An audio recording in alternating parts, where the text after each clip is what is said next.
जिल्हा परिषदेच्या शाळांचे गणवेश बनवण्याचं काम पूर्ण झाल्यानंतर संबंधित व्यक्तीनं महिला आर्थिक विकास महामंडळाकडे बिलाची मागणी केली। बिलातील उर्वरित रक्कम देण्यासाठी महिला आर्थिक विकास महामंडळाचे जिल्हा समन्वयक अधिकारी सचिन कांबळे यांनी 80,000ची लाच मागितली। लाचेची रक्कम स्वीकारत असताना आज लाचलुचपत प्रतिबंधक विभागानं छापा टाकून सचिन कांबळेला अटक केली। तसंच उमेश लिंगनूरकर या सहाय्यक अधिकाऱ्याला देखील अटक करण्यात आली।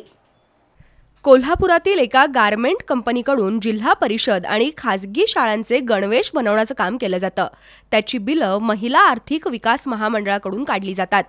कोल्हापुरातील स्वयंसहाय्यता महिला समूहाला 19 केंद्र शाळांमधील विद्यार्थ्यांना गणवेश पुरवठा करण्याचं काम मिळालं होतं। या कामाचं बिल 18,35,814 रुपये इतकं झालं होतं। संबंधित व्यक्तीनं महिला आर्थिक विकास महामंडळाकडे पाठपुरावा केल्यानंतर 14,35,000 रुपयांचं बिल स्वयंसहाय्यता महिला समूहाच्या बँक खात्यात जमा झाले।